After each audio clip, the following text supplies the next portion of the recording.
గం గణపతయే నమః. శ్రీమాత్రే నమః. దేవతల కోరికతో అవతరించిన అమ్మ అశేష భక్తుల హృదయాలలోనూ జీవితాలలోనూ వెలుగు నింపింది. అలాంటి అమ్మకు అంకితమైనది ఈ లలితా సహస్రనామం. అమ్మ సౌందర్యానికి సరిహద్దులు లేవు. సర్వారుణ రూపంతో, అన్ని ఆభరణాల మహిమతో శివుని వామభాగం సింహాసనంగా విరాజిల్లుతున్నది లలితామాత. దాన్ని తెలియచేసేదే ఈ శ్లోకం. ముందు 20 శ్లోకాలలో అమ్మను సగుణ రూపంలో శిరస్సు నుండి పాదాల వరకు రూప సౌందర్యం, దివ్యమైన ఆభరణాల వైభవం, సుగంధముల కాంతి, ప్రకృతి సౌందర్యంతో మేళవించిన రూపంలో చూసాము ఆ అమ్మను. ప్రస్తుత శ్లోకం గురించి, సరిహద్దులు లేని అమ్మ సౌందర్యం గురించి తెలుసుకుందాము. అంతకంటే ముందు ఒక లైక్ చేయండి. 21వ శ్లోకము. సర్వారుణా అనవద్యాంగీ సర్వాభరణభూషితా శివకామేశ్వరాంకస్తా శివా స్వాధీనవల్లభా. ఈ శ్లోకంలో 6 నామాలు ఉన్నాయి. 49వ నామము సర్వారుణ, 50వ నామము అనవద్యాంగి, 51వ నామము సర్వాభరణభూషిత, 52వ నామము శివకామేశ్వరాంకస్తా, 53వ నామము శివ, 54వ నామము స్వాధీనవల్లభ. ముందుగా 49వ నామం గురించి తెలుసుకుందాము. సర్వారుణ. సర్వ అంటే సర్వము లేదా అంతటా. అరుణ అంటే ఎరుపు వర్ణము. సర్వము అరుణవర్ణమే. అరుణం అంటే ఎరుపు, గోధుమ, బంగారు రంగులతో మేళవించిన ప్రకాశవర్ణం. అమ్మ శరీర రంగు ఎరుపు. అది ఎలా ఉంటుంది? బ్రహ్మాండము అంతా కప్పివేసేంత. ఇంకా అమ్మ కట్టుకున్న చీర రంగు, ధరించిన ఆభరణాలు, రత్నాలు, అమ్మ చెక్కిళ్ళు, పెదవుల రంగు, పాదముల నుండి వెలువడే కిరణాలు అన్నీ అరుణవర్ణమే కదా. అందుకే అమ్మ సర్వారుణ. అరుణవర్ణము అంటే ఉదయ సూర్యుని వర్ణము. ఇది జ్ఞానోదయానికి సూచిక. సూర్యుడు ఉదయించగానే చీకటి మాయమై ప్రకాశం విస్తరిస్తుంది. అంటే రోజుకి కొత్త వెలుగుని అందిస్తాడు ఆ సూర్యుడు. సర్వ అనే పదము అన్ని లోకాలు, అన్ని జీవులు, అన్ని స్థితులు, అన్నింటినీ కప్పివేస్తున్న ఒకే ఒక జ్ఞాన ప్రకాశము లలితా త్రిపుర సుందరిది. అంటే ఆ అరుణవర్ణము కేవలం అమ్మ శరీరకాంతి మాత్రమే కాదు, అది చైతన్యకాంతి. అమ్మ శరీరము సర్వము జ్ఞానప్రకాశంతో నిండినది. ఆ అరుణకాంతితో ఉన్న జ్ఞానస్వరూపినిగా సర్వభూతాలలో అజ్ఞాన చీకటిని తొలగిస్తుంది. ఇలా సగుణ రూపంలో ఉన్న అమ్మ అణువణువు ఎరుపు వర్ణమే. 50వ నామము అనవద్యాంగి. అనవద్య అంటే లోపం లేని లేదా వంక పెట్టటానికి వీలు లేని, అంగి అవయవములు కలది. అమ్మ సంపూర్ణ సౌందర్య రాశి. సగుణ రూపం. ఎటువంటి వంకలు పెట్టటానికి వీలు లేనిది. ప్రతి అవయవము, ప్రతి లక్షణము అపూర్వమైన సౌందర్యంతో దోషరహితంగా ఉంటుంది. ఏ దృష్టితో చూసినా అమ్మ అవతార పరిపూర్ణత మాత్రమే కనిపిస్తుంది.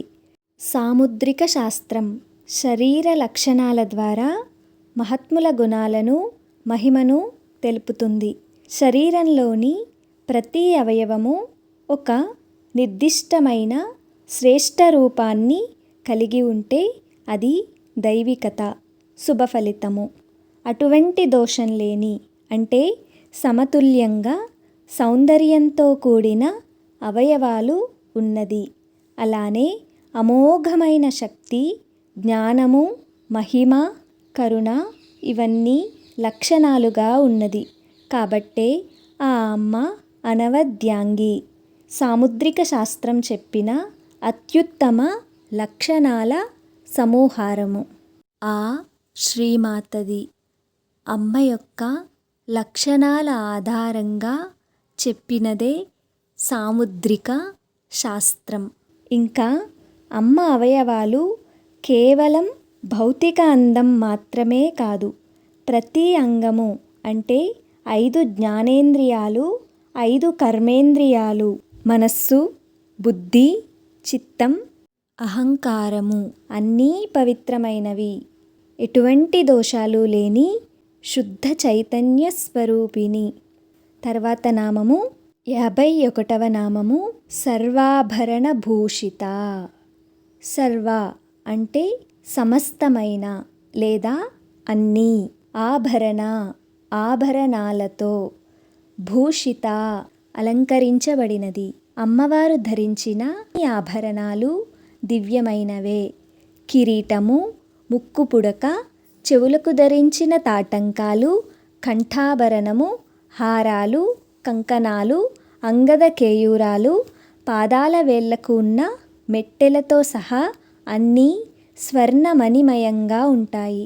ఇలా ప్రతి ఆభరణము ఒక శక్తి రూపమే. ప్రతి ఆభరణము ప్రత్యేకమైనదే.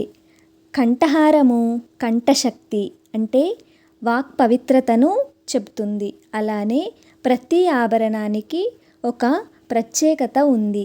ఇది భౌతిక దృష్టి.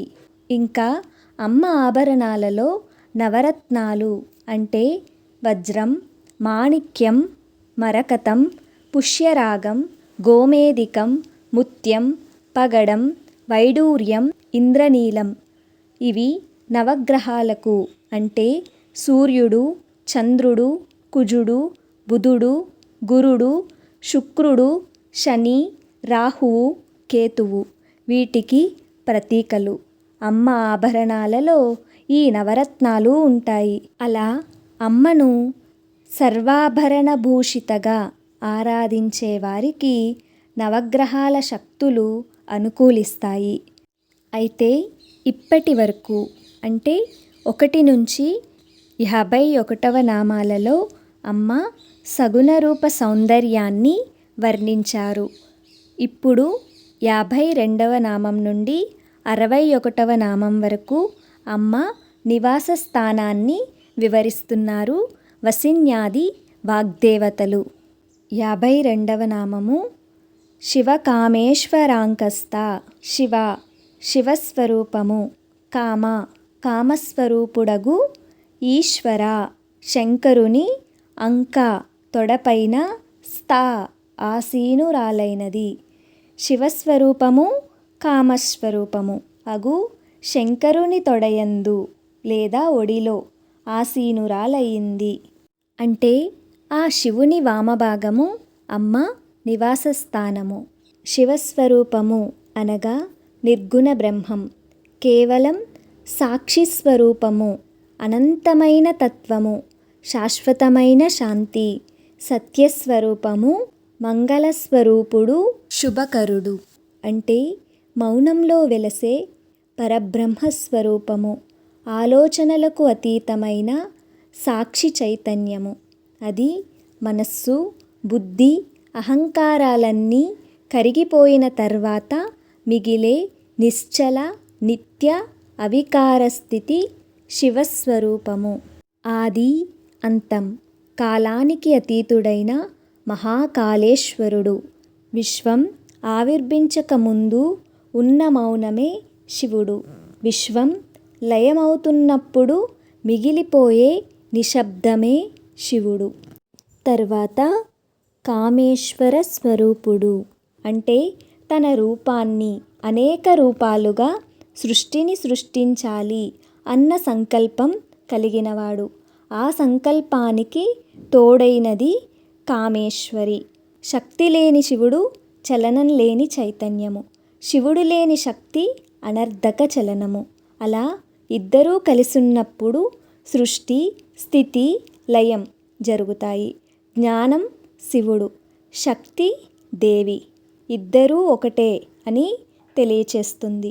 ఇంకా నిర్గుణ పరబ్రహ్మ, సగుణ మాయ అంటే శక్తి ఎప్పుడూ శివుని నుండి వేరుగా ఉండదు.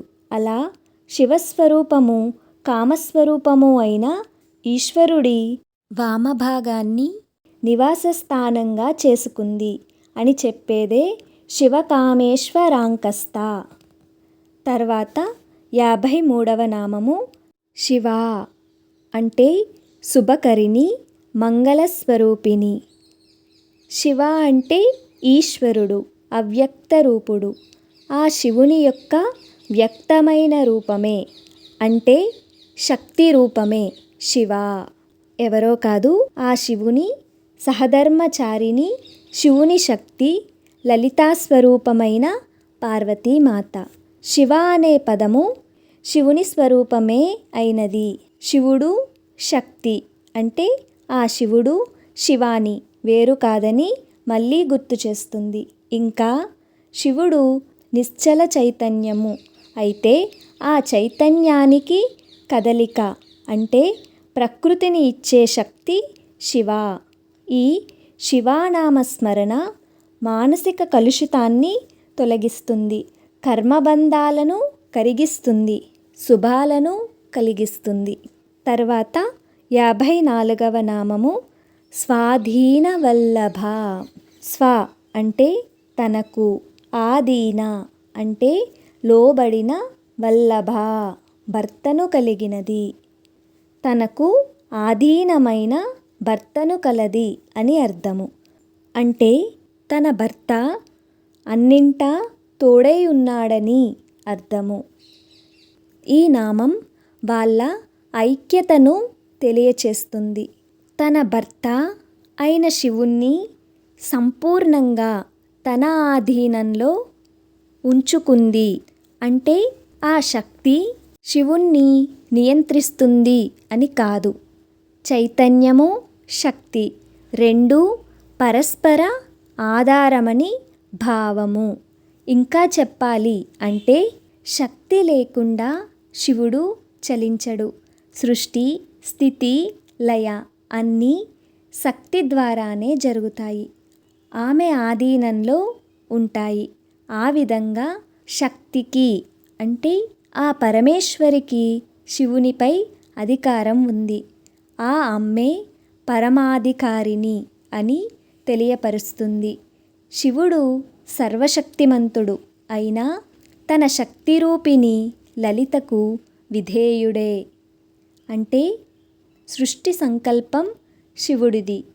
అయితే తర్వాత కర్తవ్యము, బాధ్యత అంతా ఎవరిది? లలితమ్మదే కదా. ఇక్కడ ఆ శివుని సృష్టించిన దానికి బాధ్యత వహిస్తుంది. అలా చేసే పనిలో అమ్మను ఎటువంటి అడ్డంకులు తెలపకుండా అమ్మ మీద అపారమైన నమ్మకంతో ఎల్లప్పుడూ తోడై ఉంటాడు. ఇద్దరిది పరస్పర అనురాగ బంధం. శివనింద చేస్తే అమ్మ అస్సలు తట్టుకోలేదు అనడానికి దక్షయజ్ఞ సమయంలో తన తండ్రి దక్షుడు తనను ఎన్ని అన్నా సహించింది. కానీ తన భర్త అయిన శివుడిని అనేసరికి తట్టుకోలేక ఆత్మార్పణం చేసుకుంది. అంతటి ప్రేమ, అనురాగము ఉన్న అమ్మ అధీనంలో తన భర్త అయిన శివుడు ఎందుకు ఉండడు? అందుకే ఆ శివుడు స్వాధీన వల్లభుడు. అయితే ఈ శ్లోకం అనేది మీకు ఎంతవరకు అర్థమైంది అని తెలుసుకోవటానికి ఈ శ్లోకం గురించి ఒక ప్రశ్న అడుగుతాను. ఈ శ్లోకంలో ఉన్న ఏ నామాన్ని తలచినంత మాత్రాన్ని మనకి శుభ ఫలితాలను కలిగిస్తుంది? మీ సమాధానాన్ని కామెంట్స్లో తెలియచేయండి. ఈ శ్లోకం ద్వారా మనము ఏం తెలుసుకోవాలి అంటే సర్వారుణ, ఆ అరుణవర్ణము అజ్ఞాన అంధకారాలను తొలగించే జ్ఞానప్రభ. ఒక ఉదయం ఎలా రాత్రి చీకటిని అంతటినీ తొలగిస్తుందో అలా అమ్మ కాంతి సదా మన మనస్సులోని అజ్ఞానము దుఃఖాన్ని తొలగిస్తుంది. ఇంకా మనలో ఉన్న అహంకారము రాగము ద్వేషాలను విడిచి పరిపూర్ణ సద్గుణాలతో అమ్మను ధ్యానించాలి.